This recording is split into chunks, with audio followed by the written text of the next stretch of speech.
بسم الله الرحمن الرحيم. الحمد لله رب العالمين، الصلاة والسلام على خير المرسلين محمد الأمين وعلى آله وصحبه أجمعين. يا أيها الذين آمنوا اتقوا الله حق تقاته ولا تموتن إلا وأنتم مسلمون. يا أيها الناس اتقوا ربكم الذي خلقكم من نفس واحدة وخلق منها زوجها بث منهما رجالا كثيرا ونساء. اتقوا الله الذي تساءلون به والأرحام إن الله كان عليكم رقيبا. أما بعد، فإن أصدق الحديث كتاب الله، وخير الهدي هدي محمد صلى الله عليه وسلم، وشر الأمور محدثاتها، وكل محدثة بدعة، وكل بدعة ضلالة، وكل ضلالة في النار.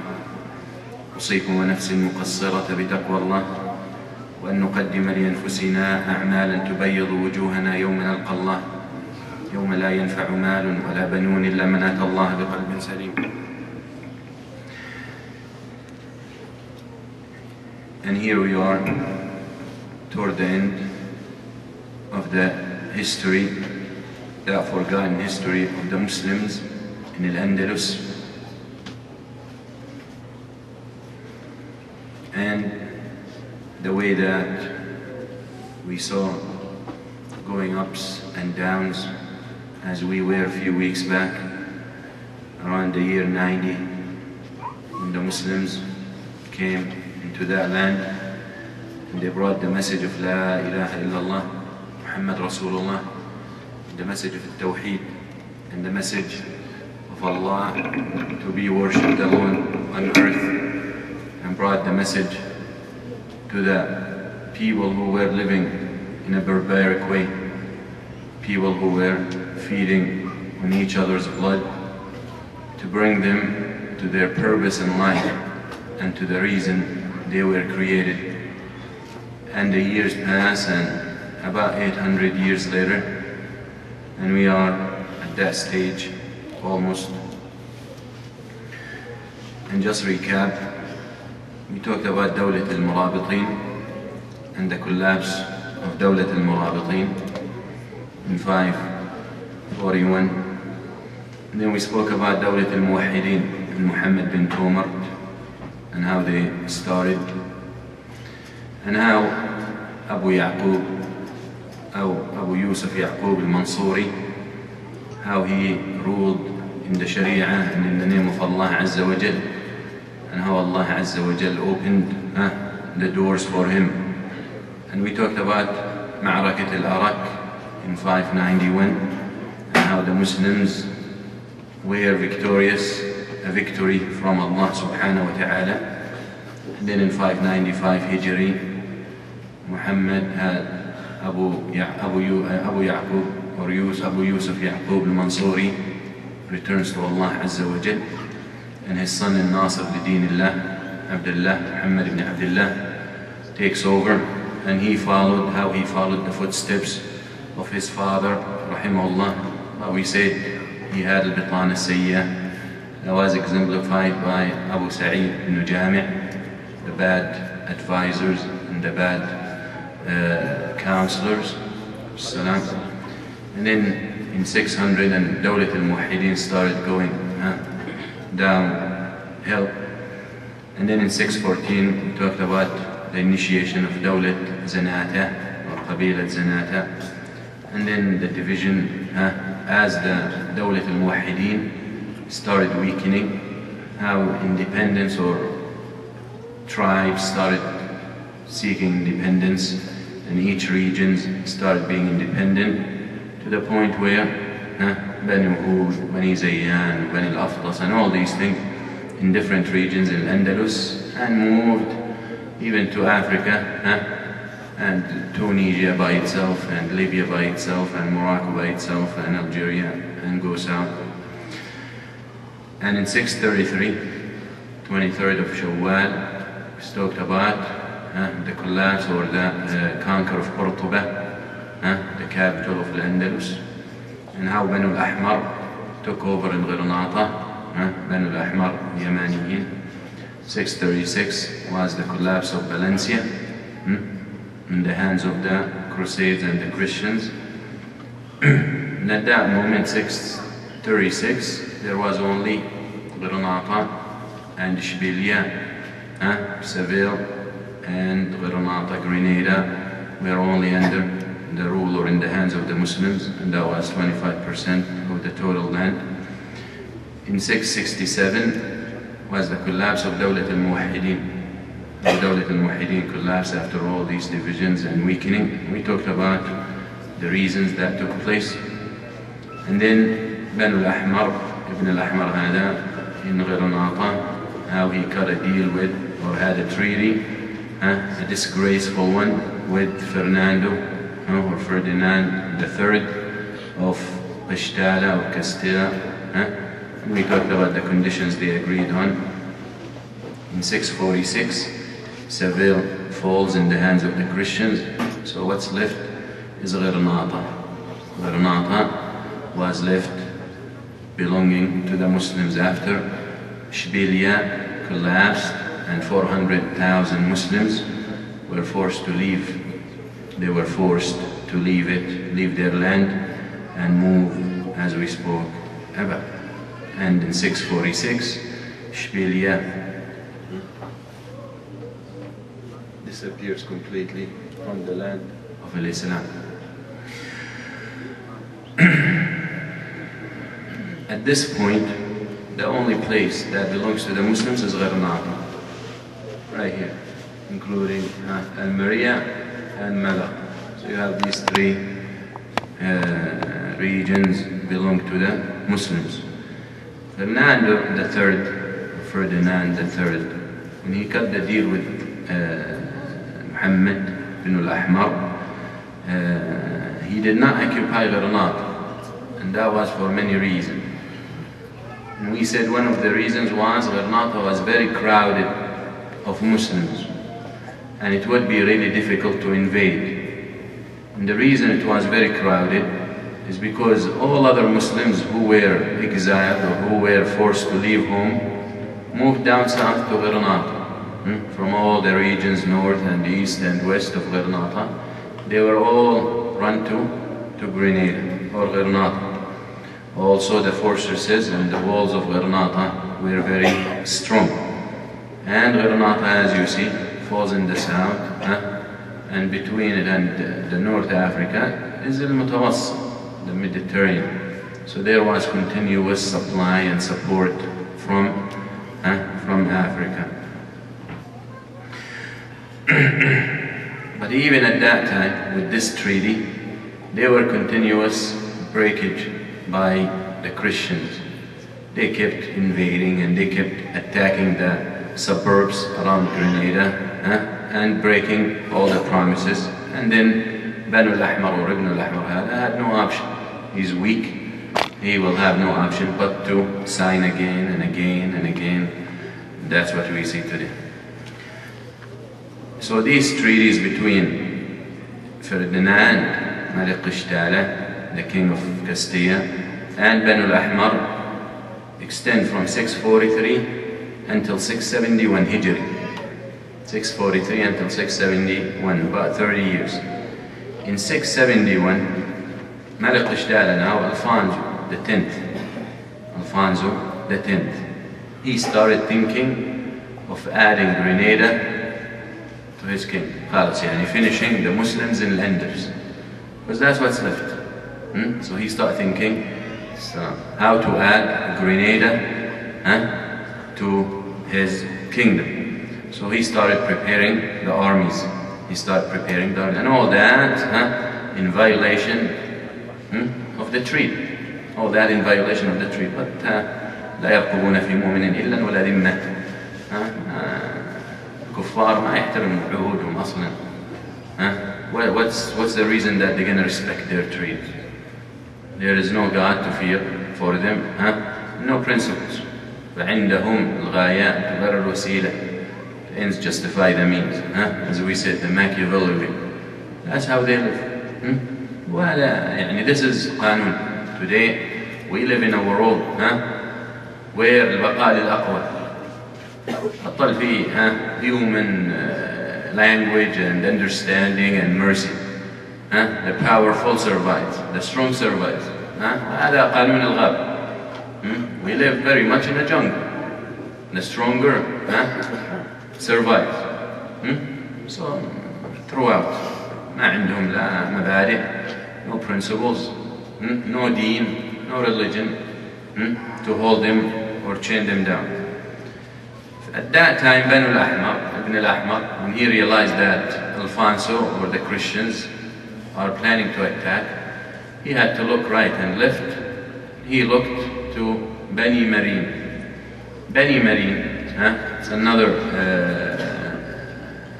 dawla or state that was established على أنقاض بني or على أنقاض الموحدين. After the Muwahhidin collapsed, Bani Marine rose and they started their own era in leading Africa and leading in Morocco. Bani Marine was led by a man اسمه يعقوب المنصور المريني. We talked about Abu Yusuf, Yaqub Mansuri Muwahhidi. That's the one who led Al-Araq, 591. That is similar name. Similar name, Yaqub al-Mansur al-Marini. That one was Abu Yaqub, Abu Yusuf, or Abu Yusuf Yaqub al-Mansur al-Muwahhidi. هذا يعقوب المنصور المريني. Okay? That's the new leader in North Africa. So Ben al-Ahmar went to him, and this is a man who put his life for the service of Allah. He wasn't concerned about his throne, وعرشه. He dedicated his life. وهب نفسه حياته لله عز وجل. So when Ibn al-Ahmar came to him and asked him to help, he rushed to help against the armies of Alfonso X. He comes and helps, and that's an Andalus. As we have gone through the last 200 years, Muslims in Al-Andalus had to import the victory, had to import the assistance. That's my goal. Because the Muslims should help each other. They should give victory to each other. And as the ulama said, if 1 square foot of the land of Islam is taken by the kuffar, then all the Muslims become obligated to take it back. حالة استنفار.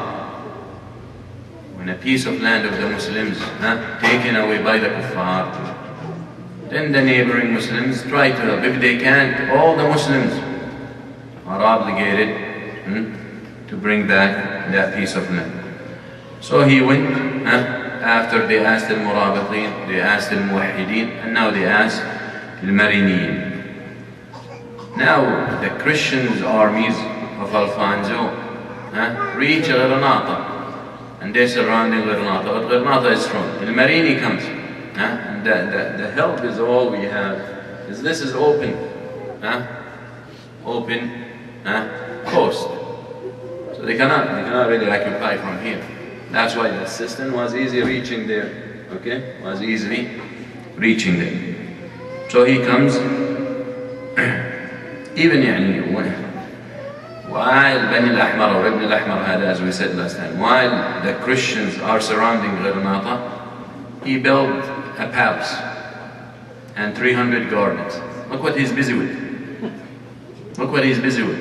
And subhanallah, today, just before I came,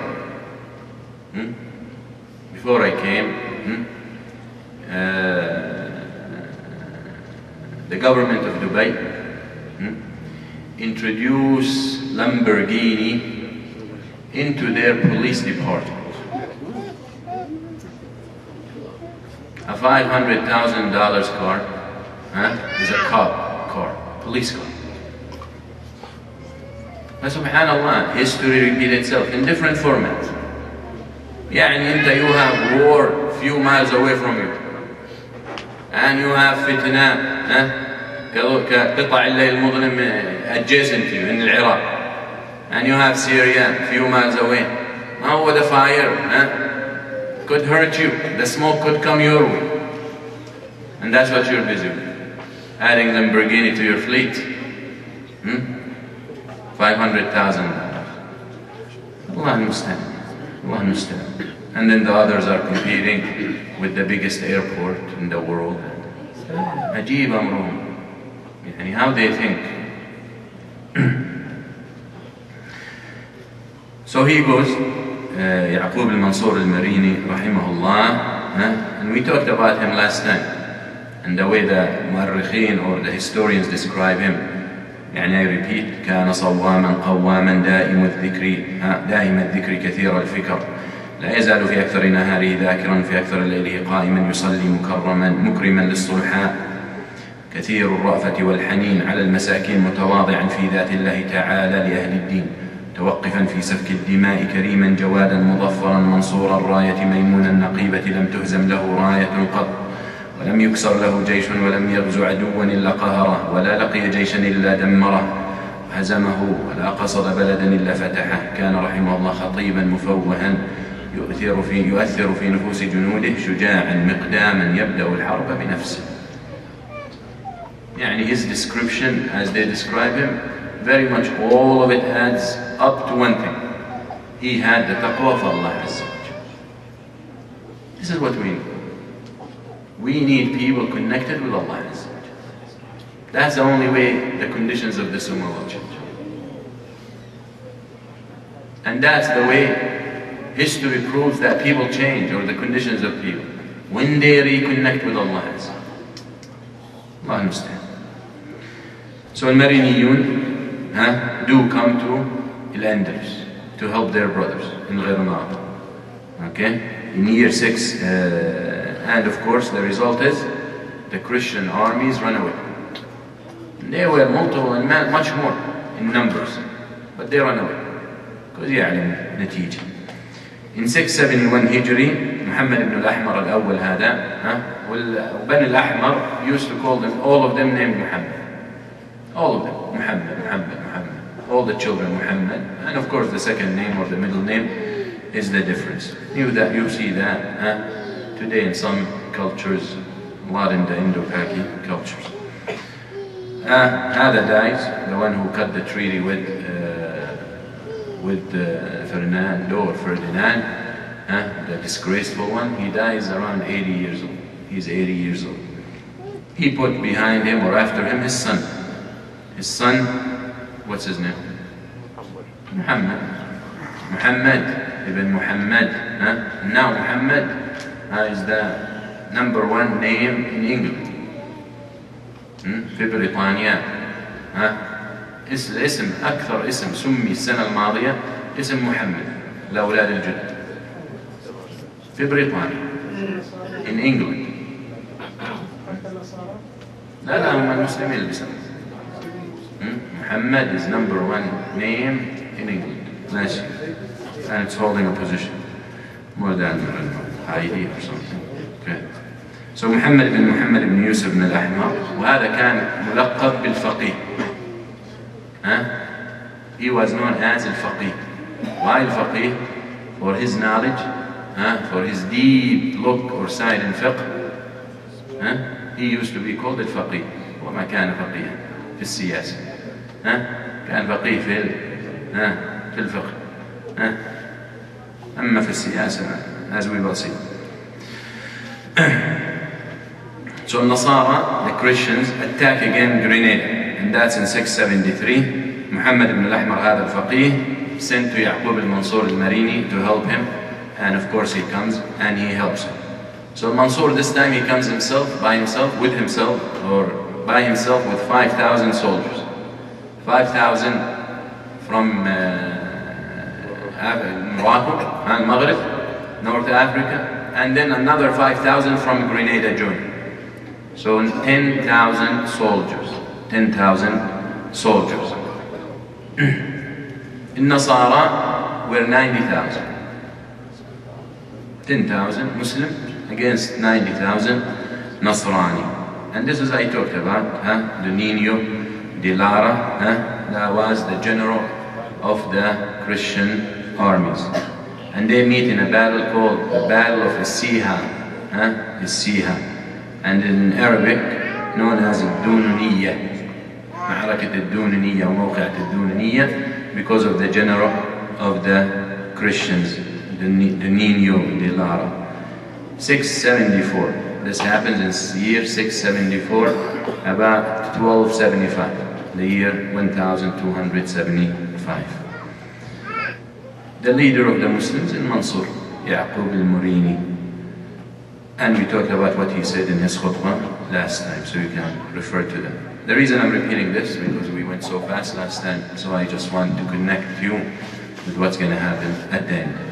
The consequence or the results, the outcome of this battle: the Muslims are victorious, 6,000 Christians are killed, 8,000 are captives, Nino de Lara gets killed, the Muslims get a lot of bounties of war, and then the same army, the 10,000, divide into 2,000, into two groups.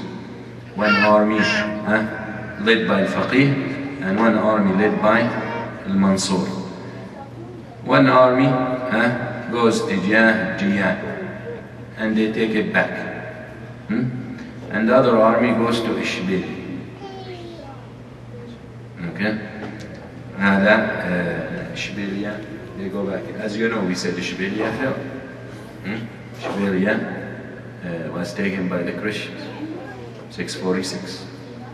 So the army goes, and they're led by Mansur, and they force Ishbilia to surrender. So now Ishbilia comes back to the Muslims, subhanAllah. When people reconnect with Allah, شوف how Allah makes it easy for them.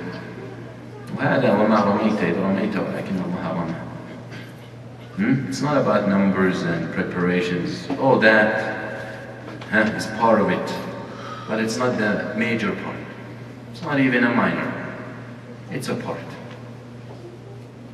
التوكل على Allah and reliance on Allah and reconnecting with Allah and submitting to Allah, that's what gives victory. That's what my people don't understand.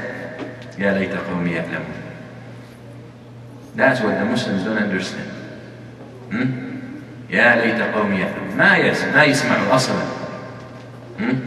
هم لا يسمعون. وإذا سمعوا لا يفقهون. وإذا فقهوا لا يعلمون.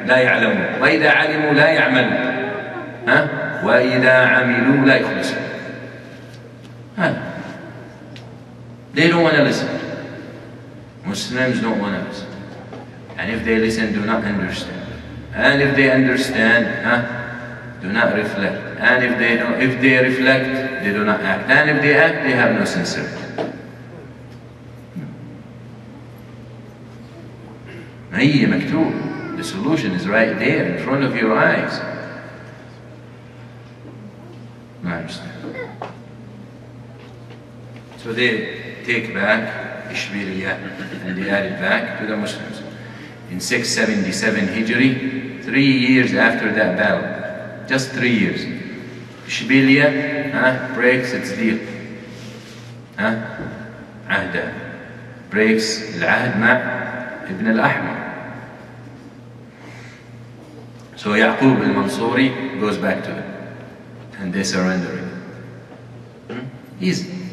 They surrender again and they pay jizya, because now it's the land of the Christians. They pay jizya. Then Mansur goes to Qurtuba. Khalas, I'm there. So he starts heading toward Qurtuba with 5,000 soldiers. He's victorious. He gets Qurtuba back. قلنا ما انهزم قط. He never lost a battle. Connected with Allah Azza wa Jal. ما تخسر. Okay? And he gets a lot of bounties from the battle and a lot of booties of war, and he leaves it behind. He didn't fight for that. ما هاجر لغنائم. ترك لأهل قرطبة وأهل غرناطة. After that battle, the governor of Al-Mariya here dies. And his son takes over. His son, because of what he found, because now Qurtuba surrenders, Ishbiliya surrenders, but they're paying jizya. But the land of Islam is very much as this, including Al-Mariya and Malaq, or Malaga, as they call it. So Maria, the leader, dies, his son takes over. But his son was so impressed with Yaqub al-Mansur al-Marini, he offers him to rule. He said, take it. شوف الإخلاص. He tells him, you're better than me. وهذا إذا وصل الأمر إلى غير أهله انتظر الساعة. They didn't care. People connected with Allah don't care about position. They don't care about titles. As long as the name of Allah and the word of Allah is rising, why he cares? why he cares? هو أصلا خدام عند الله عز وجل عبد. وهكذا كان أبي وجدي. خدام. Slave. Why he cares about position? He can have all the positions in the dunya. هو عند الله عبد. That's all he cares about. إن الله عز وجل لما مدح رسوله مدحه بالعبودية. سبحان الذي أسرى بعبده. هذه أعظم منازل. The greatest position a person can reach in this dunya is to be a slave, a true slave of Allah. True slave of Allah. ذكرتها, I mentioned it before. when I gave a khutbah, and I talked about al-ubudiyya and how we should be slaves of Allah, some guy comes to me after the salah. He comes, Wallahi, slave, the term slave is too harsh. You should use servant. With Allah, with Allah, you're so arrogant to be called the slave of Allah. You find him the slave of the dunya, and the slave of women, and the slave of shahawat, and the slave of money. To be the slave of Allah is too harsh. هنيئا لك. So this ruler, or the son of the governor, offers Yaqub al-Mansur al-Marini to take over. So Yaqub agrees. But Yaqub is in charge of North Africa. But he agrees to run it himself by his men. So he leaves 3,000 soldiers, and he brings another 3,000. So in total he brings 6,000 soldiers in this area. And the reason he brought them, he came to defend a couple of times. If he wants to take over, no, he can't take over. But he brought these soldiers, so in case the Christians know there's an army here that can fight them, so they don't think again to come down. And actually he put them in Tarif or Tarifa, mountains in this area, okay? There's area Tarifa and Al-Jasira, it's called. So he leaves his soldiers there. Al-Faqih, who's in charge of, we say, Grenada, gets worried. He gets worried. Now this Yaqub al-Marini, he's leaving his soldiers here. People are loving him. He's gaining a reputation, his support. So he gets scared because he's worried about his kursi. So what he gonna do? He goes to Malik Qashtan. He goes to the Christians. After he saved them from the Christians 3 times, now he goes to Alfonso to ask him to help him against Al-Mari.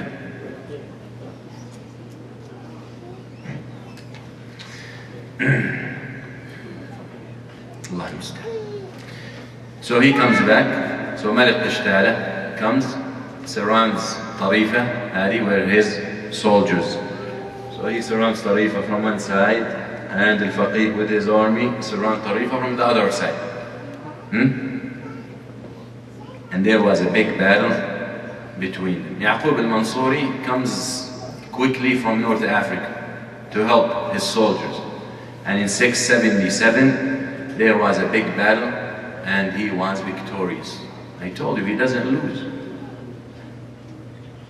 There's still people, grandkids of Khalid bin Walid in this ummah. He fought 100 battles, didn't lose. Khalid. ما كان يتمنى الشهادة، ما استشهد. تعرف ليه؟ لأنه سيف الله المسلول ما يسقط. سيف الله ما يسقط. He did not. He asked the Shahad. He used to throw himself in the enemies to die, to reach his Shahad, and he would not. When he died, there was no spot in his body, but it had a stab of a dagger, or an arrow, a head of an arrow, or a head of a sword. And he died in his bed. فَلَا نَامَتْ عَيْنُ الْجُبَانِ.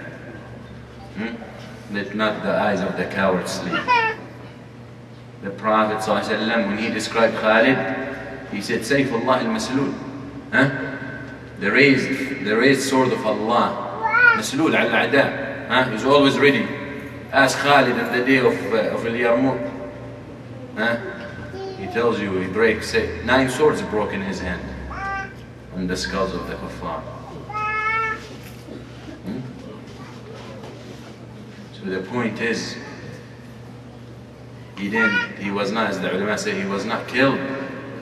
You know why? Because he's the sword of Allah, and the sword of Allah is not supposed to fall.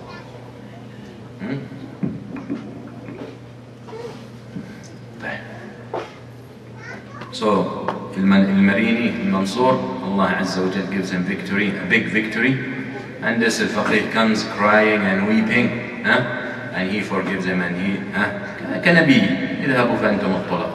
he forgives him, and he leaves them in charge of Ghirnata. That was 677. 684, Al-Faqih hada, go to Al-Mansur, ask him for help against the Christians. He goes back to Mansur to ask him for help because the Christians are threatening. He comes back. I told you, وَهَبْ نَفْسُ لِلَّهِ عَزَّ وَجَلَّ. He comes back and he fights the Christians and he defeats them. And finally he cuts a deal with them. For 10 years, they don't come back. For 10 years. Until you're thinking, Christians, this is Muslims and all this and Europe, all Christians. And they cannot fight this man. Allah by himself and his muscles. By Allah Azza wa Jal. So he cuts a deal with them, and part of the deal, he didn't ask for money, he didn't ask for this, he didn't ask for dahab, wala fidda, no jewelry. He asked that they return the books. When they invaded the lands of the Muslims and Cordoba and Ishbilia, they stole the books, they shipped them north. اعلم يا عبد الله. Asasat and the foundations of the Enlightenment age of Europe based on the Muslim books, based on the production of the Muslim scholars in every field, and they cannot deny it.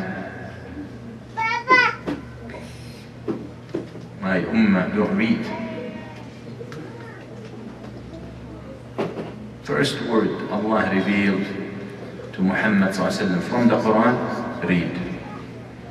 But this ummah doesn't read. They think it's a hobby, reading. It's an obligation. And they bring it back, and he takes it back to North Africa, and it's preserved, the heritage preserved until today. 685, Yaqub al-Mansur dies. 685. His son Yusuf ibn al-Mansur takes over. Ibn al-Ahmar al-Faqih goes to the son of Yaqub, and he tells him, I give you the allegiance. I give you that. He gives him, Faqih hada, gives him the allegiance.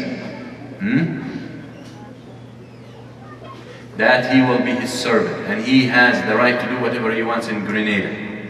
So all he asks about is to take Tarifa and Al-Jasira hadi, to put his soldiers so they can be protected. And he does. Al-Faqih hada, his shaitan start playing in his head. He goes back to the Christians. He goes back to the Christians to ask them for help. This time they come and Tarifa surrenders. This son was not like his father. So Tarifa falls in the hands of the Christians. Now, Al-Faqih brought them to get Tarifa so he can kick the soldiers of Al-Marini. And they promised him, we'll give it back to you. How are you going to pay them? So when they took Tarifa, what happens? Tarifa in this area here. When he took Tarifa, when they took it, they didn't give it back. So now the Christians controlling the entrance from North Africa to Gharnata. 701, Al-Faqih dies.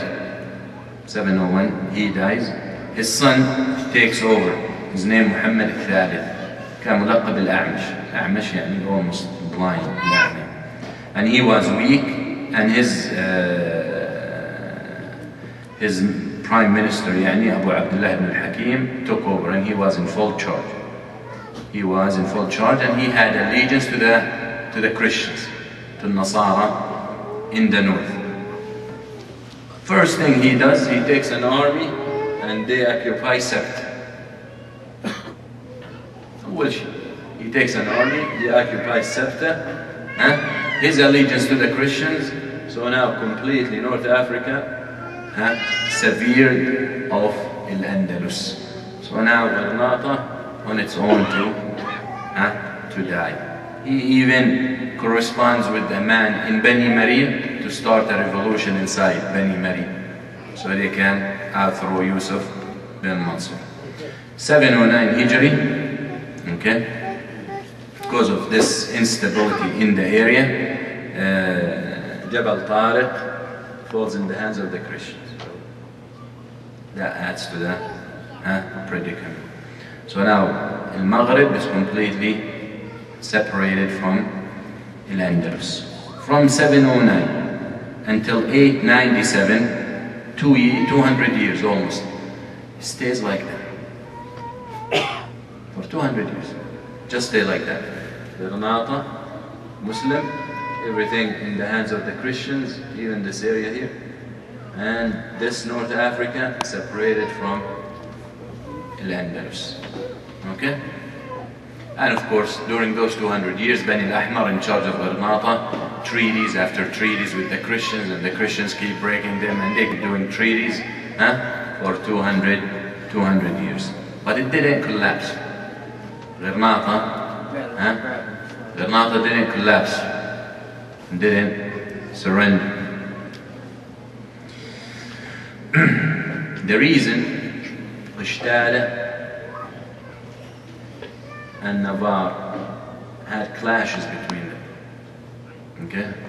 Qishtada, Navar, Aragon. There are too much clashes between the Christians in the north. So they were busy fighting each other. And Gharnata, completely separated from the Muslims in Africa. So there is no worries, and they are in control of everything around. So they really didn't care much. But the Christians in the north were busy fighting each other. That's why 200 years passed and the conditions stayed the same. Actually, let's look at the last 25 years of those 200 years. In 871, the one who was ruling Gharnata from Bani al-Ahmar, named Muhammad bin Sa'd ibn Ismail ibn al-Ahmar, كان ملقب بالغالب بالله. His name, الغالب بالله. هو بعيد عن الله أصلا. كل أسماء. الغالب بالله. يعني the one who is victorious by the will of Allah. By Allah he is victorious. Oh, he's far away from Allah. He had a brother. So the head of Gharnata, Al-Ghalib Billah. He had a brother named Abdullah Muhammad, or Muhammad Abdullah, Abu Abdullah. His nickname was Az-Zughd, or Az-Zaghd. That means the brave one. So the ruler is Al-Ghalib Billah. He had a brother, Az-Zaghd, the brave one. His brother start fighting his brother. The brother start fighting the brother because he wants a piece of the cake. And why you're taking a whole Gharnata? I want a piece of it. So they started fighting each other. Zaghal hada cannot fight by himself. So he goes to Malik Qashtar. He goes get the Christians into Gharnata so they can fight with him. So at the end, Granada gets divided. North part and south part. North part, Al-Ghalib Billah, the main Granada, and the south part in the hand of الزغل. شمال محكوم بالغالب بالله وجنوب يحكمه الزغل. الزغل. مبسوطين. Okay? Actually, الزغل هذا mainly is ruling this area. ملقا. ملقا. 874 يحدث أمر خطير. 874 يحدث أمر خطير. ملك قشتالة وملكة أراغون they were fighting, now they get married. حب بعد حرب. ماشي. Fernando the third of قشتالة marries Isabel of Aragon. Of course, if there is war now, صرنا قرايب. Now we're انساب واصهار. That's very dangerous, because now after 5 years of marriage, they get united. And they establish the kingdom of Spain, Hispania. It becomes one superpower. They control the rest. All this area either belong to this or to that. Now it's all, except this area, which is Portugal, all of it is Hispania. They swear, they swear, Isabella and Fernando, that they will carry their wedding in the palace, قصر الحمراء in Granada. They swear that their wedding must take place in Grenada, the palace of, the Red Palace in Grenada. عندهم عزم, عندهم هدف. They have a goal, they have a mission. وإن كانت bad mission, but they have a mission. At this time, Granada, as we said, divided. South part, Ghalib Billah, and north part, Ghalib Billah, and south part in Malaqa is Zabad. The people, مشغولين بالغناء والخمر والعهر والمجون. They worried about the dunya and music and liquor and women and poetry. That's what they're worried, and art. That's what they're busy with. Al-Ghalib Billah, the north, the leader of Granada, was married to a woman named Aisha. Later on, she got the nickname Al-Hurra, Aisha. Okay? Muslim. And he had a slave woman, okay, that was Christian, and her name was Thuraya. He falls in love with her, with Thuraya. Okay? He fell in love with her. He has a son from her. Okay? A son from her, and he names him Yahya. Thuraya hadi convinced him, because if he dies, Al-Ghalib Billah, if he dies, it's gonna be his son from Aisha has to rule. Because the people and the legislation and the law and the constitution says that the leader must come from Muslim mother. So Thuraya plays in the head of Al-Ghalib Billah, and she convinces him to put Aisha and her son in isolation. So he put them in a palace, secluded, isolated, so she can run with her son the show. The people, and actually the same thing happened in Jordan. When King Hussein died,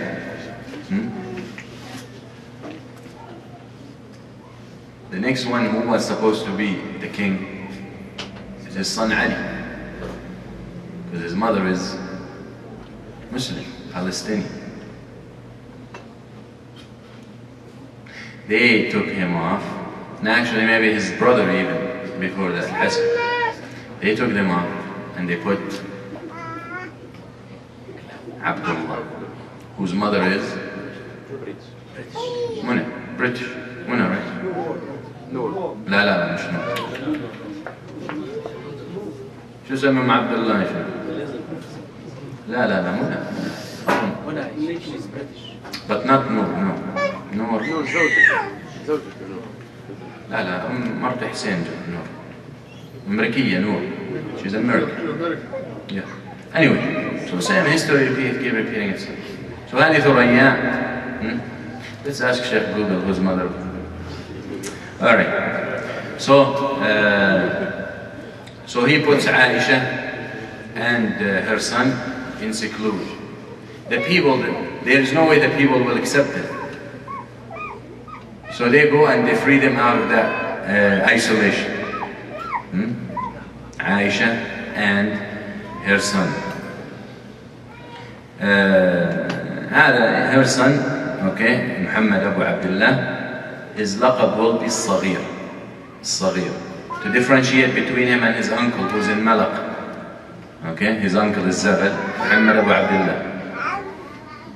So to differentiate, they call him Saghir, which is the young one. Okay, to differentiate between him and his uncle. So Al-Ghalib had a Saghir revolt against his father. Al-Ghalib Billah, his father runs away to Malaq, to his brother. Okay, and Saghir now is in charge of Ghairanaat. At that time, now Al-Ghalib Billah comes to his brother in here. The king of Qishtal or the Christians start attacking the north of Grenada. Who's in charge of north of Grenada? Saghir. Saghir fight them back. Saghir fights back, but he's not strong. Okay, Saghir fights back, but he's not strong. So they invade, and Saghir is taken as captive to Spain. The leader is taken as captive. Because of that, Zaghal add the north of Gharnata to him. So now he's in charge of Grenada. At the same time, but Zaghal, you remember, he had connection with the Christians, so they don't care. At the same time, Zaghal had intercede, so Malik Qishtal Fernando III can release his nephew, but he refuses because he want to use him. So now the king of Spain, Fernando, plays a very dirty game. He convinces Saghir, the one he has as a captive, to go to Grenada and fight his uncle. So he tells him, you fight from the north, and we go and around them and we fight them from the south. Okay? They're mainly located in Malaq. So the Christian armies comes from the south, the Saghir comes from the north. Okay? Obviously the Christians defeat Zaghal here. Okay? So he runs north, he finds a Saghir. He finds his nephew taken over. So he runs east in some area and he starts his kingdom there. He runs with some followers and he separates from them. So now the Christians, supposedly they deal with, into Saghir, you're gonna go, we're gonna attack, once we defeat them, we're gonna go back and Gharnata is back to you. Did they leave? They didn't leave. The reason they didn't leave, they convinced him that if we leave, then your uncle gonna come back. And we're worried for you. So كما قال فرعون to بني إسرائيل قال الأقباط لما جاء موسى فرعون who used to make them worship him, when he came موسى عليه السلام to invite them to لا إله إلا الله to التوحيد, قال إني أخاف أن يبدل دينكم. And I'm worried from Musa that he's going to change your religion. He used to enslave these people and oppress them. Now he's worried that Musa gonna change the religion of people he cares. أو أن يظهر في الأرض الفساد, or spread corruption in earth. Musa, what are you doing, يا فرعون? يذبح أبناءه ويستحيي نساءه. Anyway, so Saghir هذا, after he defeats his uncle and his uncle runs away, he asked the Christians to leave Malaq. they refuse because they excuse that he might come back. Okay? So now they are in there. Then they go after in Wadi Ash, that's where Zaghar ran away. Huh? So they go there and they kick him out and he runs away and he goes to Tunis. He runs Zaghar and he goes to Tunis. At that moment, the Nasara, the Christians now surround Gharnata from all directions. The Christians surround Gharnata and it's only about time before it falls. They asked Al-Saghir to turn in the keys of Gharnata. They asked Al-Saghir to turn in the keys of Gharnata, 895 Hijri. 895 Hijri. He felt that it was a game, like they tricked him. They tricked him. And then they asked him to leave Gharnata. Okay, so now he's gonna think. So what he gonna do? He gonna fight them? He decides to fight them. And then because of the people around him and because of Al-Khunu and because he's weak,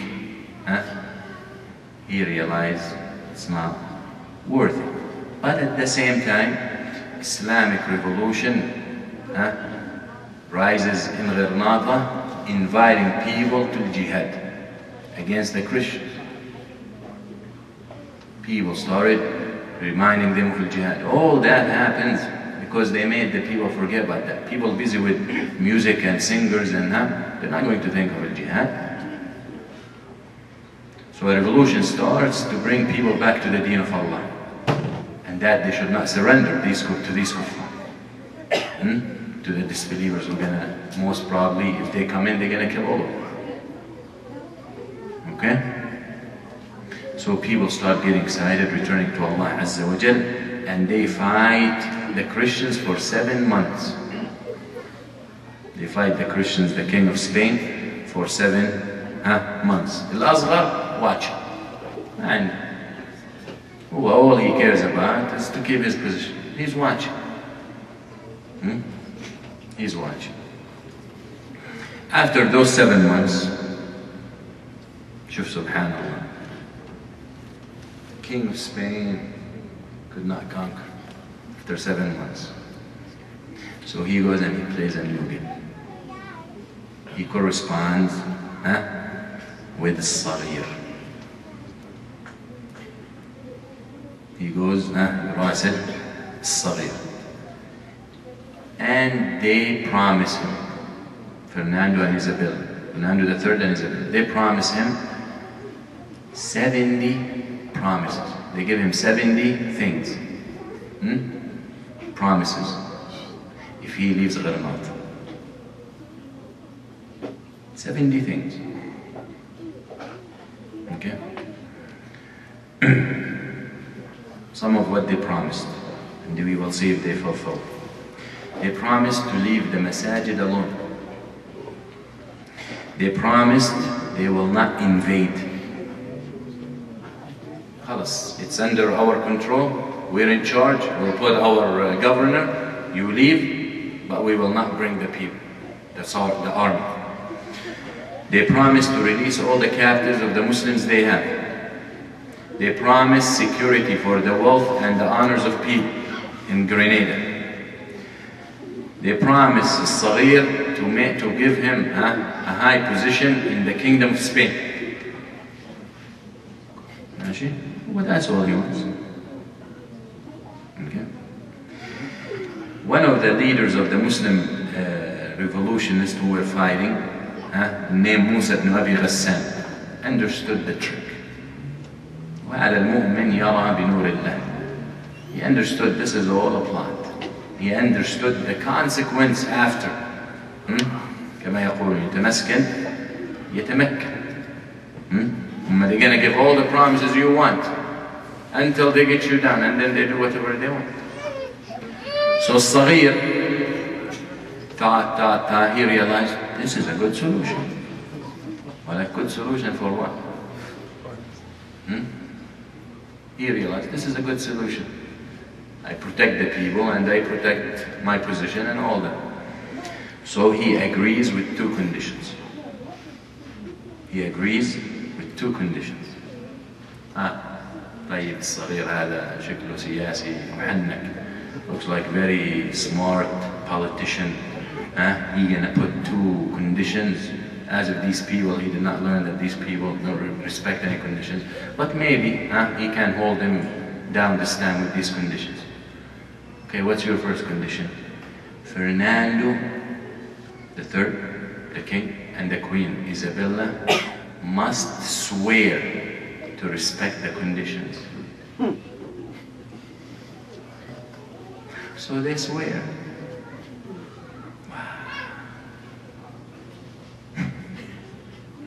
The second condition, there must be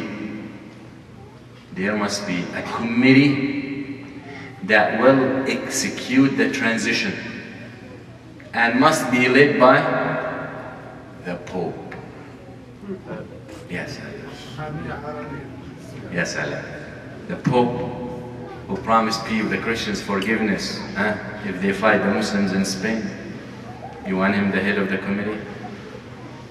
Of course he can agree, and most probably he was busy, some children somewhere, but the point is, you know, the point is, of course they agree. Yani teaching them the Bible, you know. He was agreed. So the Pope signs, and Isabella and Fernando swear. Swear. So he turns the keys of Grenada to the Christians, so they can give him safety. Musa ibn Abi Ghassan stood up in the Red Palace. قال اسمع إن النصارى لا عهد لهم. Those Christians do not respect their promises. لا تخدعوا أنفسكم ولا تظنوا أن النصارى سيوفون بعهدهم. Do not fool yourself and think they will fulfill their promises. Now we know history. We have history with them. ولا تركنوا إلى شهامة ملكهم. And don't be fooled and rely on the dignity of their king. إن الموت أقل ما نخشى. إن الموت أقل ما نخشى. Death is the last thing we're worried about. فأمامنا نهب مدننا وتدمير. يعني he's saying death is the simplest thing that these people could do to us. What they will do, they will rob our homes and our cities. وأمامنا تدنيس مساجدنا. And they will bring the impurities to our masajid. وتخريب بيوتنا, and destroy our homes. وهتك نسائنا وبناتنا, and raping our women and daughters. وأمامنا الجور الفاحش, and ahead of us the great oppression. والتعصب الوحشي, and barbaric fanaticism. والصيات والأغلال, and chains and prisons. وأمامنا السجون والأنفاق والمحارق, and ahead of us prisons and tunnels and burning. هذا ما سوف نعاني من المصائب بدلا من الموت الشريف. This is what we will have to deal with if we agree to them, instead of to die honorable. This is what we have to deal with. And he was right with everything he said. He was right with everything he said. Then he said, أما أنا فوالله لن أرى كل هذا الذل وسأموت الموت الشريف. For me, I refuse to see all that happening, and I will die honorable. So he leaves the palace and he head toward a small group of the Christians, soldiers, 15 of them. He kills most of them, and then they kill him. أما الصغير turns in the keys of Granada with a lot of gifts to Fernando and Isabella. Come on. The kings come, the king with the queen to Grenada. They enter the Red Palace. With them the priests. هذه ديانة. هذا دين. the first thing they do, they find the highest tower in Gharnata, which is the palace, highest tower, and they hang on it a silver cross. Silver cross. And they declare Gharnata mulkan li malikay al-Katholikiyin. Gharnata is the property of the two kings of the Catholics, the king and the queen. And the ruling of the Muslims finished. That's what they declare in Al-Andalus. الصغير هذا محمد أبو عبد الله, he leaves the palace and he starts walking away south toward Al-Maghrib. He comes to a hill, ربوة عالية كده, small hill. He stands on it, he turns around, he looks, and he sees the palace, and he starts crying so hard. He starts crying so hard. So his mother looks at him and she says, Aisha, Aisha al-Hur. She said, أجل فلتبكي كالنساء ملكا لم تستطع أن تدافع عنه كالرجال. He said, sure, cry like women, because you had a kingdom you could not defend like a man. So cry like women. هذا التل, this hill, still standing today. And اسمه in Arabic زفرة العربية الأخيرة. زفرة يعني ده سعي, the last sigh of the Arabs. طبعا هم, for them Muslims, they do not know the difference between Arabs and Muslims. So they call this hill زفرة العربية الأخيرة. تل زفرة العربية الأخيرة. In English, Pass of the Moors sigh. Pass of the Moors. Moors, that's what they call the Muslims. Mooriskiyin. Moors, it's the Muslims. But as we will see, that Muslims, we will see in a bit. In Spanish they call it Puerto del Suspiro del Moro. So this hill, that's what it's called today. This happened in Rabi' al-Awwal, 897 Hijri. That's January 2nd, 1492 Hijri. 1492. January 2nd, 1492. That land since then, over 500 years, been Christian. So those people in there haven't been there as long as we've been. 800 years. So هذا Abu Muhammad الصغير goes to Morocco. The king of Morocco arrests him خيانة عظمى, because he betrayed with the crime of treason when he turned in the land of the Muslims. So he imprisoned him. يقول المؤرخون, the children of this الصغير were seen on the streets of Morocco begging, beggars. The children of this guy الصغير. Did they leave? Did they fulfill their promises? Did they respect their swear? Did the Pope respected what he signed? Nothing. Every masjid was turned into church. Every masjid.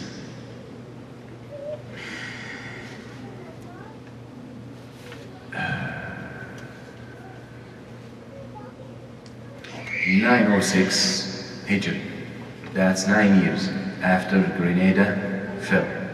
Just 9 years later, Fernando III and Isabella issued the following: إن الله قد اختارهما لتخليص الأندلس من الكفر, يعني المسلمين. The issue is that Allah had chosen both of them, Fernando and Isabella, to purify the land from the disbelievers, the infidels, referring to the Muslims. That's why it's forbidden for any Muslim to stay in that land. how they talk about Mecca and how the Christians or non-Muslims are not allowed to be there. Well, you did it before. So the issue is non-Muslims or Muslims are not allowed, not who's not Christians, Muslims only, not allowed to be in that land. And who violate this order will be killed. So a lot of Muslims migrated. They went to North Africa, Morocco, Tunisia, Libya, Algeria, all these areas. Okay? A lot of Muslims, they were scared. They became Christians. They turned Christians, and those what they call Moriskin. Moriskin, those are, even the Christians called them Moriskin because they were second-class Christians. Not even real Christians, second class. And of course, if they find someone, now many will claim to be Christians, but they're Muslims. If they find someone making ghusl, if they find someone who does not drink alcohol, they'll kill him. Someone under the ground praying, they'll kill him. Just like the communist countries used to do to the Muslims. After all that, the priests, the head of the priests in Spain, he brings 80,000 books of the Muslims, and he burned them. 80,000 books. From Granada, Ishbilia, Cordoba, Valencia, 80,000 books. هذا الإرهاب. This is terrorism. Wallahi, this is terrorism. Books. Because they know books connect you with Allah. This ummah did not prosper but when it was connected with Allah. That's how this ummah, this is the fate of this ummah. I don't care what they say. They're going to tell Muslims today, tell you, well, we need to cope with this and we need to learn from this ummah. The ummah of Islam will not prosper without connection with Allah. Any other model will not work. Don't tell me democracy ودولة مدنية ودولة ديمقراطية وبدنا التكنولوجيا والصناعة والحرية and freedom and democracy will not work with the dawla, with the Muslims. You have to reach a point where you have to admit that Allah Azza wa Jal decreed for the Muslims that they cannot prosper without their religion. That's it. But who understands? Now you find al-abwaq and you find everyone as if it's few days before the collapse of the regime in Syria. You find now huge attack on the Sharia by the Syrians, supposedly. Huge attack, and all they talk about dawla madaniya, and we want democracy, and we want this, and we want that. Attack. The deen is the law, they're so scared that the deen will rule, and we will stand against it. And i'lam ya Abdullah, after this, Allahu a'lam, there will be a second war in Syria between those and those. And that's the real war. This war going on now, we know, against Muslims and kuffar. It's bottom line. But that war will be Muslims with munafiqeen. And that is the war that's really gonna get the blood over. That's Allah ghalib ala. And Sham will rise. But that's what's happening now. And that's when the West will go in.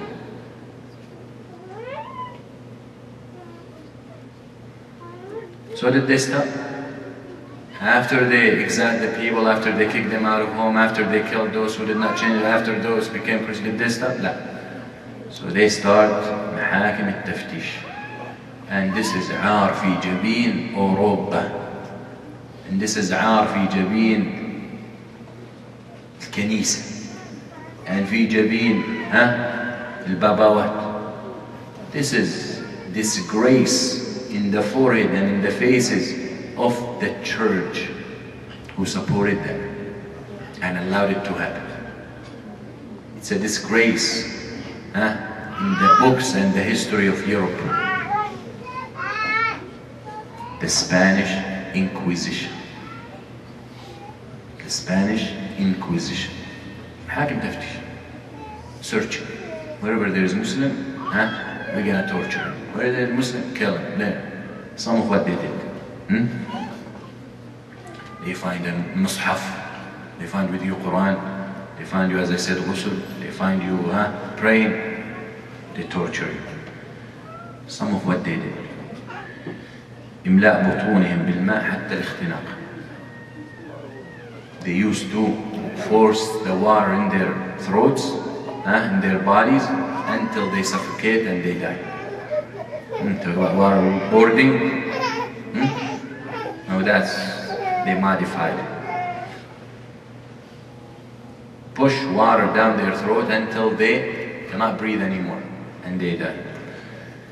They used to heat the skews and stick it in their bodies. Torture. And that's happening in these prisons. They used to have machines, pressure. They'll put the Muslim in there and put pressure on him until they crush everything and his bones. That's what the Spanish Inquisition, those people who talk about freedom. يمزقون الأرجل يفتحون الفكوك. They had a machine, put in the mouth and keep opening the jaws until they separate, until they break, and then they kill. Used to hang their legs and pull it until it separates with the arms.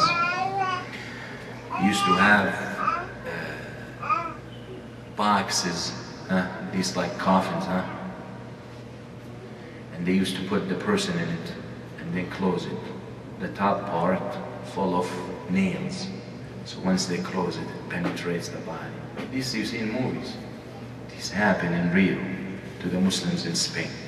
Did they apologize?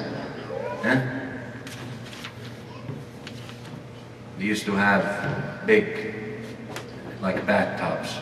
Put the Muslim in it, tie him, and have water drop on him. Drop by drop. Is it? Until it kills him. They used to bury them alive. They used to rip their tongues out with machines. When Napoleon invaded Spain and the French soldier found these machines they were using, they wrote, إن الجنود الفرنسيين كانوا يصابون بالغثيان والقيء والإغماء من تخيل أن هذه الآلات كان يعذب بها البشر. The French soldiers used to get nauseated and used to throw up, and some of them would pass out when they saw these machines and imagined that they were used against a human being. That's the history. Did the Muslim in any time did that? Why? Why Al-Andalus collapsed? We talk about this throughout. Allah Azza wa Jal, what we started with, we finish with. Allah Azza wa Jal has laws, sunnah, nawamis, do not change. The fire burns,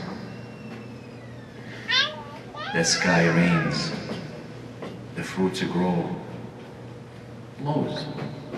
Same thing in the history of people. Allah has laws. If they're respected, you get the results. If they're violated, you get the results. The opposite results. That's what it is. One of the laws of Allah, when people are away from Him, they will be humiliated. Muslims rose in Al-Andalus when they were connected with Allah. Whenever they turned away, they humiliated. As you see, in matters of few years, a huge civilization will collapse. That's what happened. when they attached themselves to the dunya, when they were worried about the dunya, al-malahi, al-ghina, al-uhr, al-da'ara, and al-khumur, and music, and liquor, and alcohol, and women, and pleasures, fulfilling their desires, and wealth, and palaces, and that's what happens. That's what happens. هي إما دنيا وإما آخرة. Can I get both? So when people were busy with that, that will be on the account of Allah. Instead of being busy with Allah, that there is no minute you spend with these things, but that is a minute you lost connecting with Allah. شوف one Andalusi, a thinker, whatever, writes after the collapse of Al-Andalus, after Al-Andalus was lost from the Muslims until today. Listen to what he writes. Poet, Grenet غير ناطق يا أجمل المدن لن تسري بعد اليوم نغمات العود الناعمة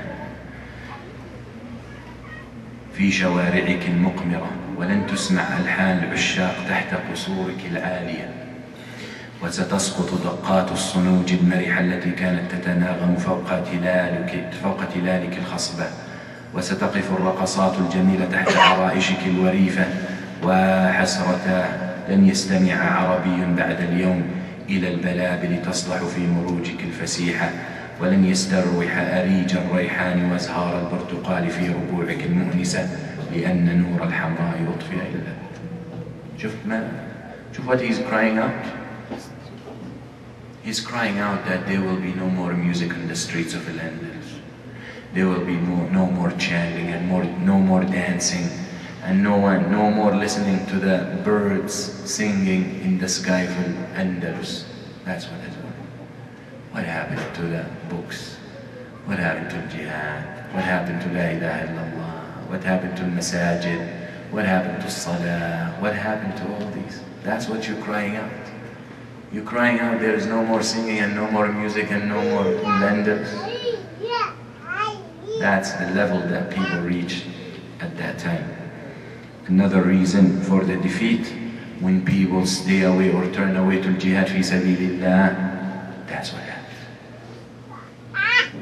And that's a consequence of the dunya.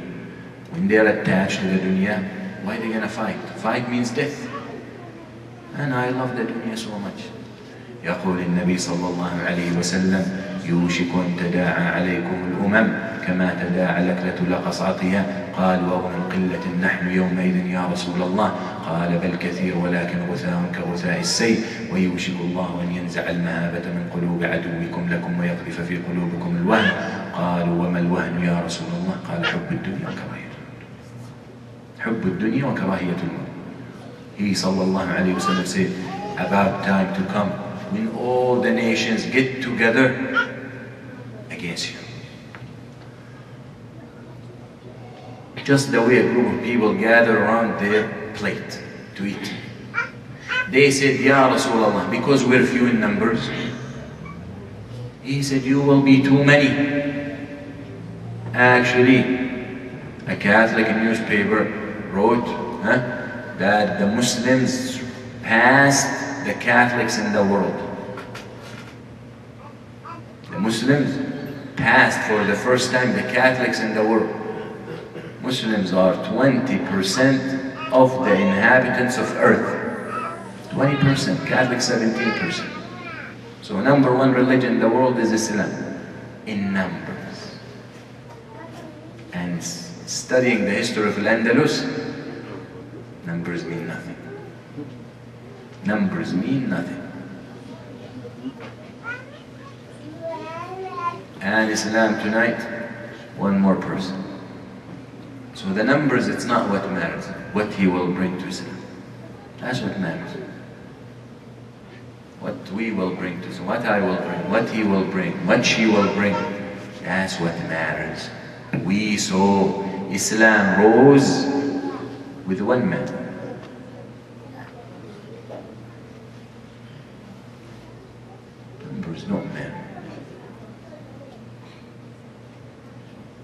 if you look in the da'wah today and the efforts being put, you find number one concern, numbers. Numbers. To the point where the religion is being remodeled and reformed so we can get more numbers. To the point where one of those who are leading in the Muslim communities and they're looking up to him, becoming even Christians or non-Muslims, described him, they said, he's the Muslim Martin Luther. Abdullah. But Martin Luther did. And he's happy about it. Martin Luther. You compare Islam. We get happy about these things. He gonna reform the religion.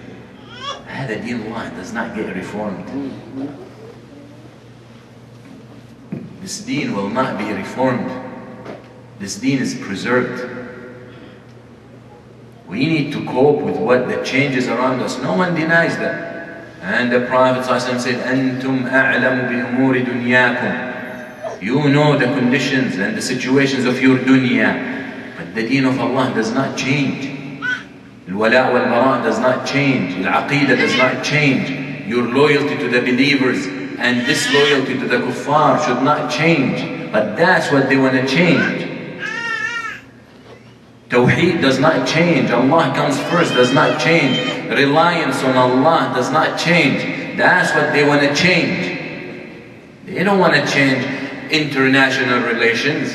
They don't want to change factories and how to make and how to advance in science. We all know that. You don't need to reform the deen for that. They have a hidden message. They must change the deen. Some Muslims speaking on behalf of millions of Muslims put themselves leaders of Muslims. لن يصلح كما قال مالك لن يصلح حال آخر هذه الأمة إلا بما صلح به حال أولها. The affairs of this ummah in later times will not be fixed unless they follow what the previous people of this ummah followed in their affairs. Quran and Sunnah. Before we think that we must put our hands in the hands of the kuffar, that's what's going to change our conditions, put your hand in the book of Allah and open it. History teaches us the kuffar will not fulfill their promise, especially with you, especially with us, because they know this deen is the threat. This deen is the threat. Why? Because this deen has the solution for the problems of the world. But somehow they manage to convince the non-Muslims and many of my people and many Muslims that Islam is the major number one problem in the world. Subhanallah. اسمعهم. لقد أفسدها الربيع علينا. تذكرون؟ لقد أفسدها الربيع علينا. They look at things from one perspective and the Muslims see things from different perspective. The one connected with Allah must see things from different perspective than the one who is disconnected from Allah. If I want to spread and to establish the deen of Allah on earth, how can I go with the impression or the perspective of the one who is disconnected from Allah and think that this is the right way? Man, it doesn't work that way.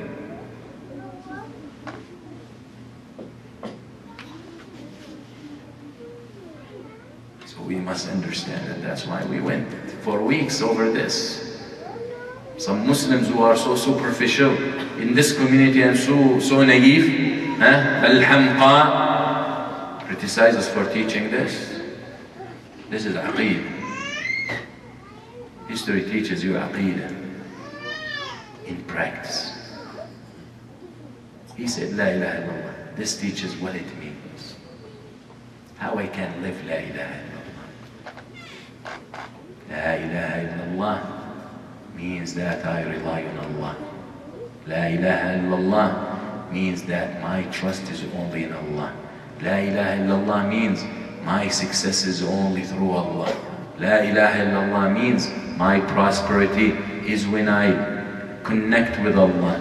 La ilaha illallah means all that is established when I truly worship Allah alone. La ilaha illallah means that I know who fixes my affairs is Allah. Not Moscow, not Washington, and not European Union. That's Tawheed into practice.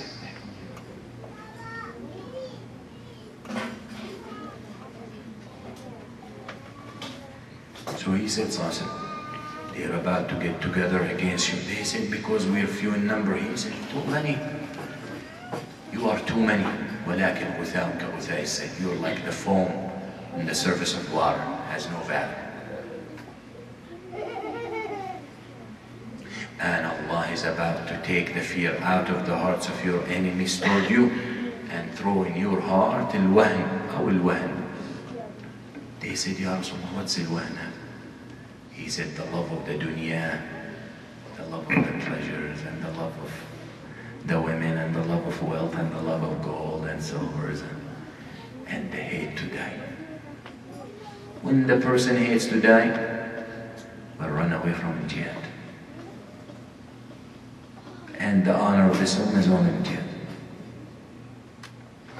Because we live in the jungle, and the jungle understand only this language. Basically. We are against bombing, and we are against terrorism as they call it, and we are against blowing up buildings, and we are against killing civilians, and we respect the law. This is what we believe. And here we're talking about the fate of an ummah. This ummah, this is what it is. And that's what happened today. George Bush, and they asked him one time, why you did the war in Iraq? He said, because that guy Saddam Hussein disrespected my father.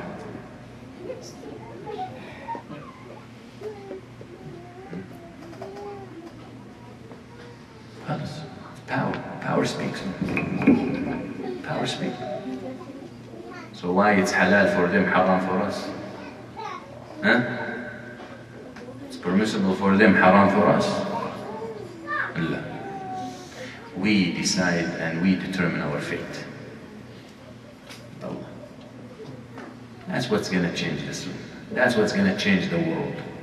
That's what's going to make the world a safer place. When the people in charge fear Allah. And I wonder, those people, my people who are fooled by or they have this uqdat al-khawaja, or the complex, that they're so impressed with the Western man and how advanced the Western man is. Look at the last 100 years when the Western man ruled, maybe 80 years even. Look how many wars we had. Look how many genocides. Look how many racial cleansing. Look at World War I and World War II. It's the Western civilized man fighting another civilized man. 200 million people killed. Syrians are talking about 200,000, 200 million Christians killed by Christians. 200 million. 200 million. That's a civilized man. Look what they did to the Muslims in Bosnia and Kosovo. Look at the Christians and the Catholic and the Orthodox did to the Muslims in Chechnya, Look what the Buddhists doing to the Muslims in Burma. Look what the Jews doing to the Muslims in Palestine. And then the Muslims are the ones accused. Who kills? And who's being killed? Muslims. Even though the Muslims بريئون من أحداث أيلول كبراءة الذئب من دم يوسف. The Muslims are innocent and had nothing to do with September 11. But let's assume they did it. And let's assume the consensus of the Ummah, not those 20 people. The whole Ummah got together and they agreed to do September 11. Let's assume. It justified for you to go destroy two nations.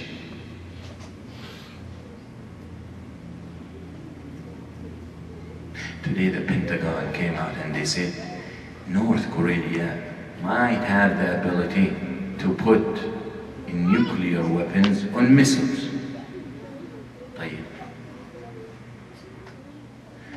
Why should I believe them after they said Saddam Hussein had weapons of mass destruction? You see how they play in the minds of people. North Korea, between North Korea and California, 10,000 miles. No missile can reach them. But now, our allies, we're worried about Japan and South Korea. Wow. It's all about selling weapons. Japan and South Korea feel threatened now, so they're gonna buy weapons from US. And you think we Americans gonna benefit from these deals? It's all politics, dirty politics. People who fear no Allah, who don't believe in God. Money is their God. And wallahi, by Allah I swear, they will not care to declare and to create war against this country and hit this country with a nuclear weapon to make money. They don't care. They don't care. They have no limits. As they say, the sky has no limits. They don't care about their people. That's what we learn from history. We're so confused today. We don't know who's with us and who's against us. But we know one thing, that Allah will be with us if we are with Him. Is that questionable? لا. إن تنصروا الله ينصركم. إن الله مع الذين. الله وليكم.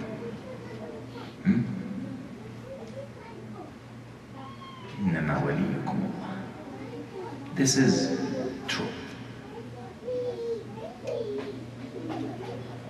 بس أنت تكون مؤمن. You must be a believer.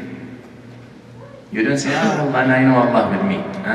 And you go put your hand with the enemies of Allah and compromise your deen, thinking that's what's going to fix it.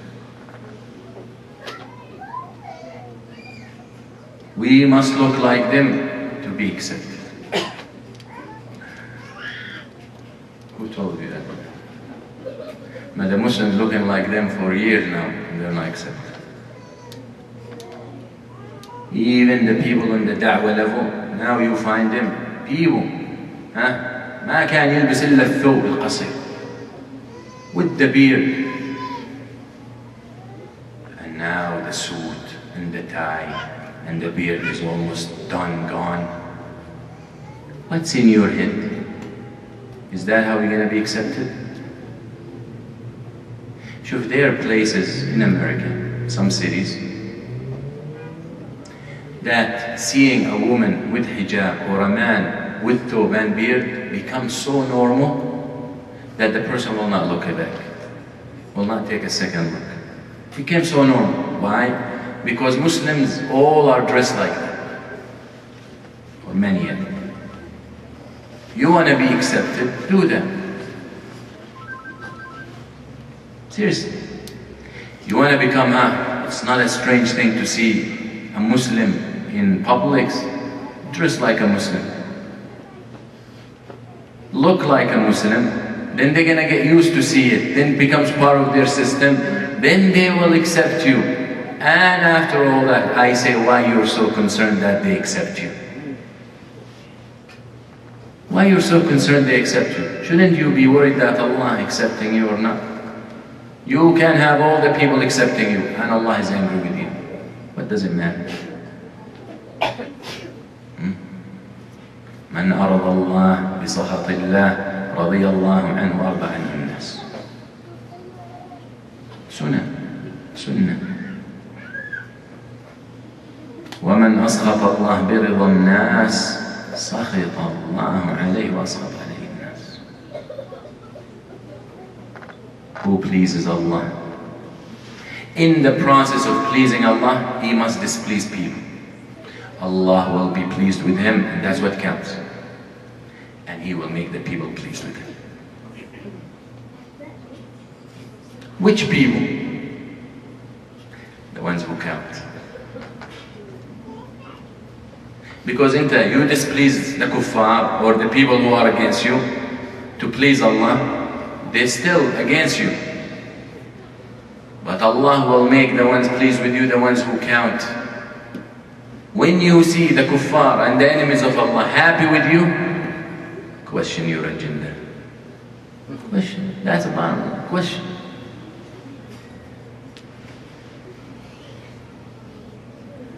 And who displease Allah to please the people, Allah will be angry with him and make people angry. They're never satisfied. But we learn from Al-Andalus, that division amongst the Muslims is a source of weakness. فرقة تشرذم بين مثل الإسلام يدخل عيون الأعداء فيه. So why the Muslims don't unite? Because they are not willing to accept that the only thing that unites them is the Quran and the Sunnah.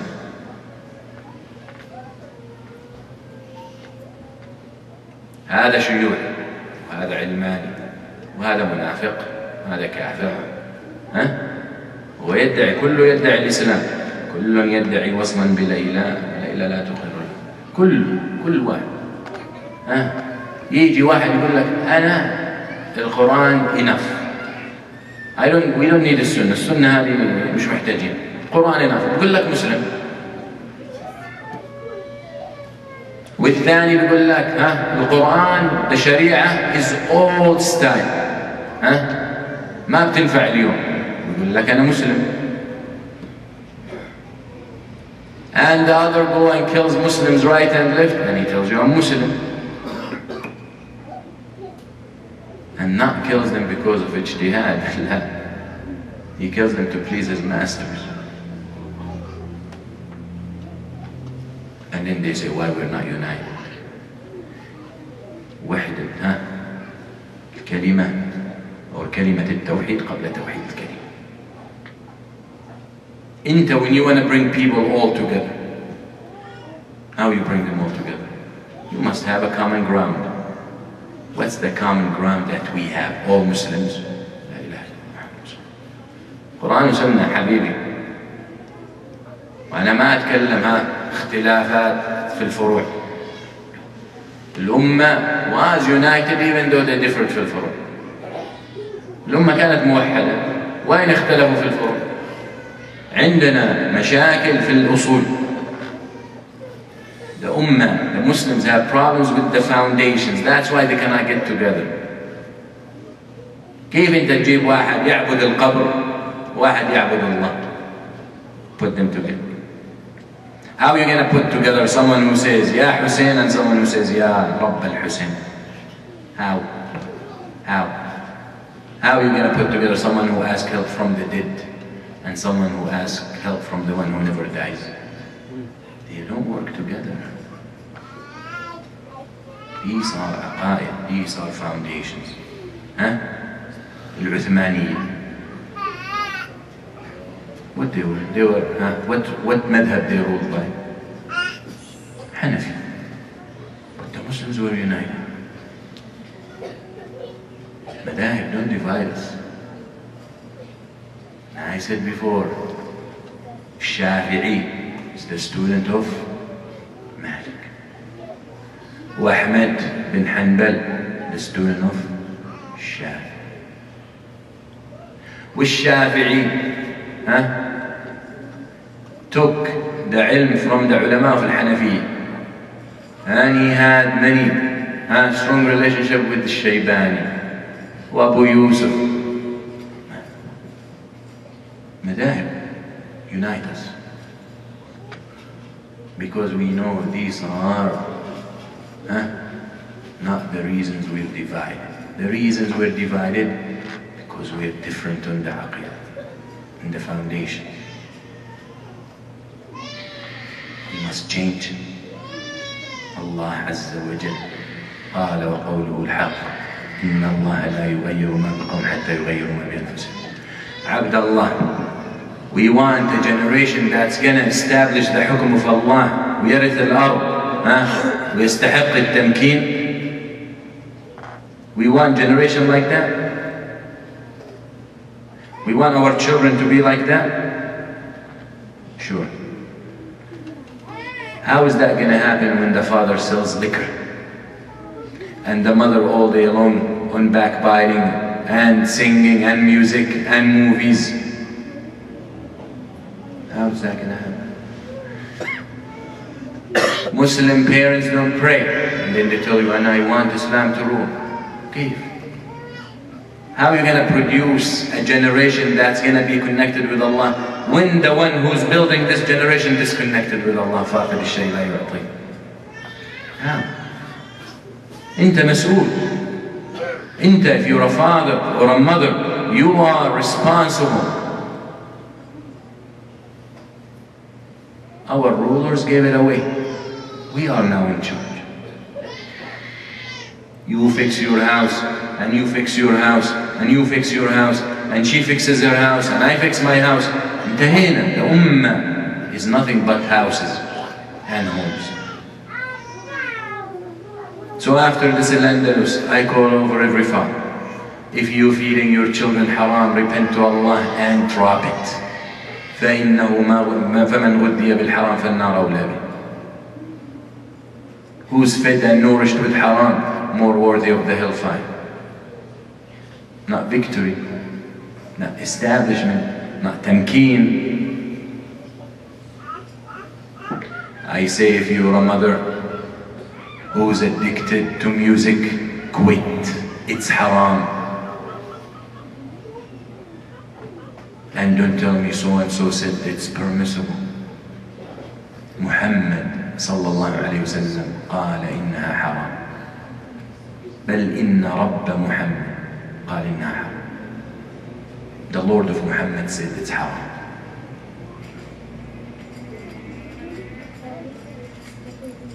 Those who are addicted to movies and TV, quit. You will be asked about every minute.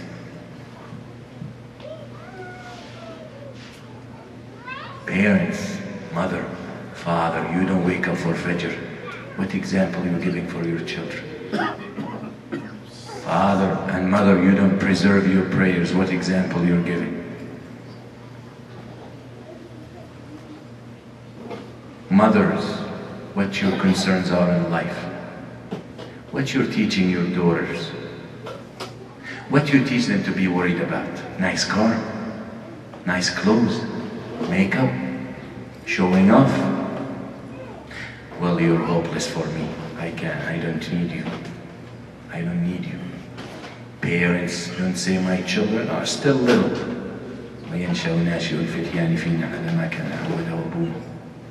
When is young? What's the limit? Those who say my children are still little. What's the limit? When they're gonna be big? The person, the child becomes 40 and 50 years old, and in the eye of his parents, still little. That's the reality. So there is no time to say, I'm gonna teach them, I'm gonna discipline them. وَنُرِيدُ أن نمن على الذين استضعفوا في الأرض ونجعلهم أئمة ونجعلهم الوارثين ونمكن لهم في الأرض ونري فرعون وهامان وجنودهما منهم ما كانوا يحذرون وأوحينا إلى أم موسى أن أرضعيه. جيل التمكين وإنشاء جيل التمكين يبدأ من الرضاع بل قبل الرضاع. جيل التمكين start. It's what you breastfeed them. You breastfeed them ذل and خنوع and انكسار. That's what they're gonna get. You breastfeed them honor and dignity and tawheed and jihad. That's what you get.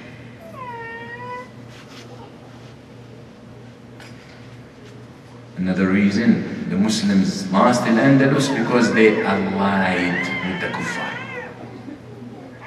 لأنهم خسروا مفهوم الولاء والبراء. We saw الزغل الغالب بالله going to the Christians against each other, and throughout the history we saw al-faqih going to other farms. Another reason, jahl bid-deen. They didn't know the deen because they were busy. Another reason, تولية الأمور إلى غير أهلها, putting the wrong people in the wrong position, putting the unqualified people in position.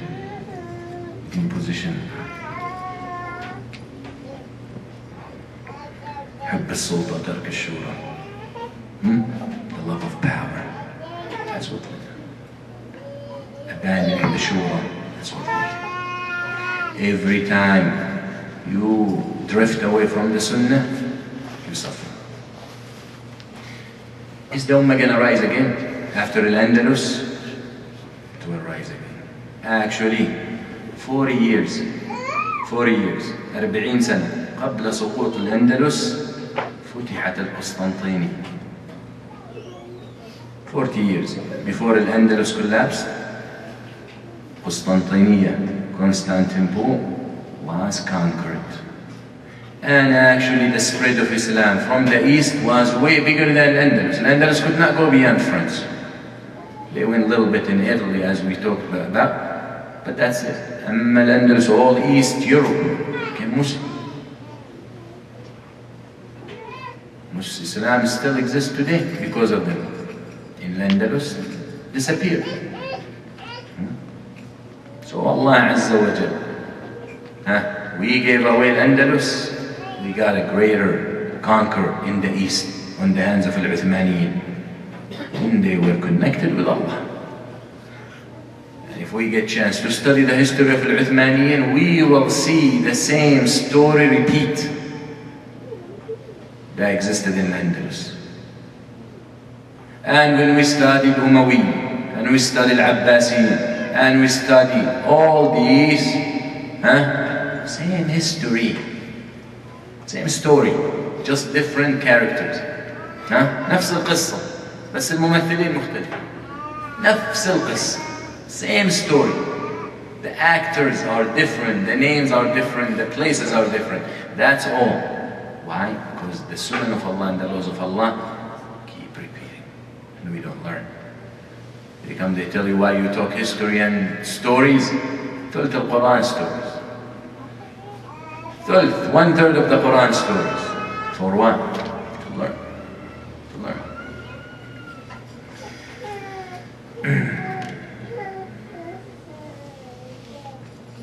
Why Islam completely disappeared in Al-Andalus? Because the invasion was not only with armies, it was with people.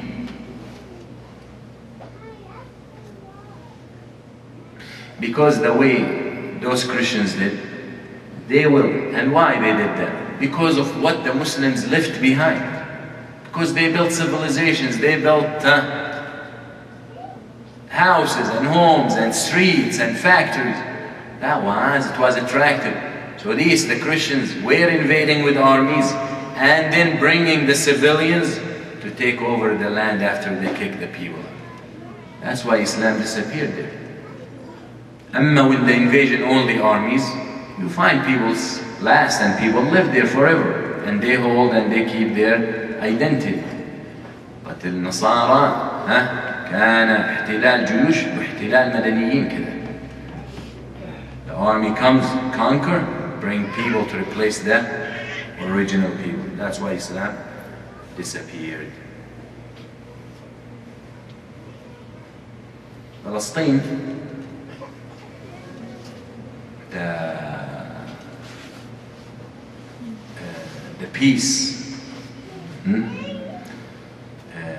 اتفاقية السلام in Geneva, the peace treaty between the Palestinians and the Jews, which year?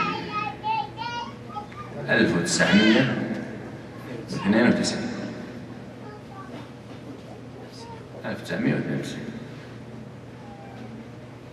500 سنة بعد سقوط الأندلس. تمام. They're reminding the Muslims. 500 years after the collapse of Al-Andalus, they had the peace treaty to tell the Muslims. Of Al-Andalus. That's what they want to do with Palestine. The way we got you out of Spain, we will get you out of Palestine. Masayat. That's why Geneva, 500 years exactly after. المسلمين مغفلين. الله المستعان.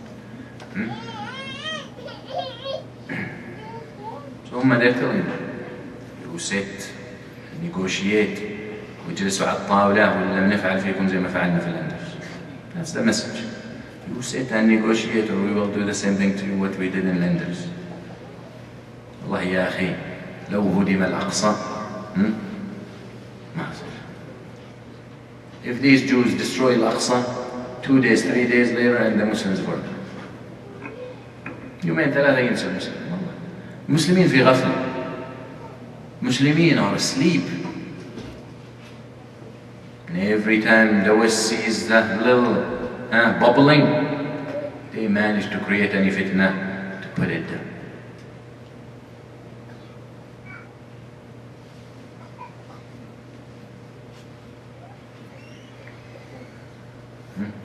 So what's the solution for our problems? One word.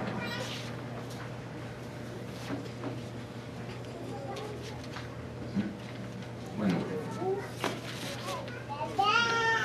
In every episode we learned in Al-Andalus, that's the solution. Every single episode we learned in Al-Andalus, that's the solution for my ummah. Why? Because history repeats itself. Look in Al-Andalus, whenever we rose, if we do what they did, we were raised.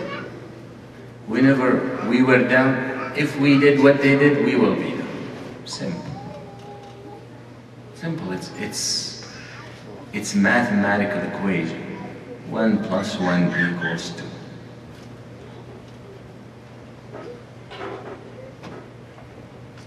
فالحل لقضيتنا الإسلامية في كل صفحة من صفحات الأندلس. هذا الحل.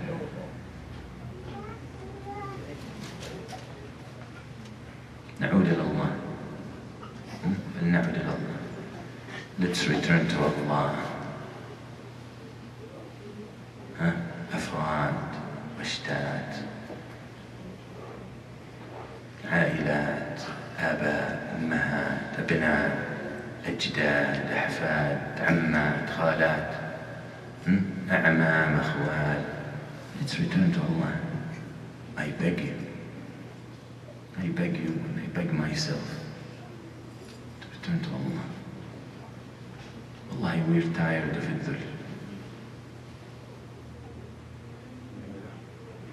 Allah, we're tired of being so humiliated. Allah, we're sick of seeing our brothers and sisters being killed with no mercy. no one once is willing even to help.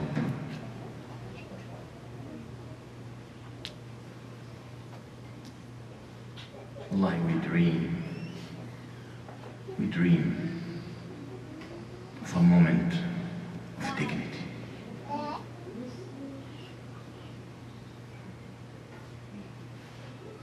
I help you, you help me. Let's live for something big. Let's feed our children dignity. Dignity.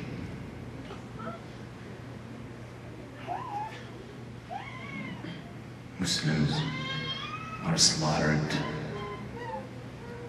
there, and Muslims having fashion show here. Where is the loyalty? Wallah ya akhi, they send me video clips of what happened in Syria. I do not dare to open them. I cannot see anymore. I just cannot see.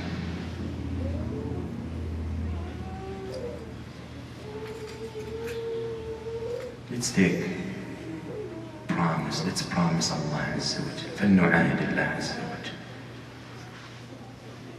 كل واحد فينا, everyone amongst us, with what he can. Don't waste your time. Try. If you don't get it, at least you try. Wallahi, we're tired. ما عشنا لحظة عز. We just read it in the books, بس في الكتب. لحظة صرنا يعني we wish, نتمنى لحظة العزة ندور فيها في لعبة كرة قدم. إذا غلبنا, if we win against a good team, we feel so proud because we're looking for something.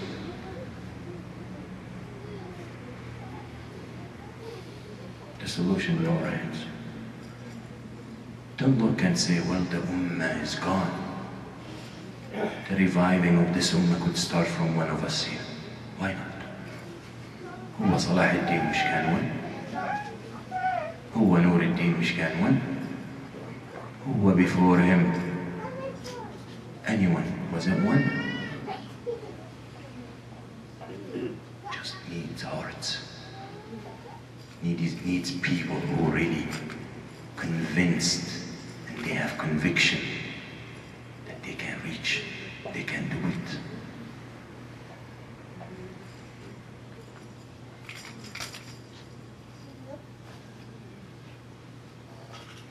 Ask Allah Azza wa Jal to guide our hearts. We ask Allah Azza wa Jal to help the ummah to stand up again. قولي هذا واستغفر الله لي ولكم. صلى الله على سيدنا محمد والحمد لله رب العالمين. الحمد لله الذي بنعمته تتم الصالحات. السلام عليكم ورحمة الله.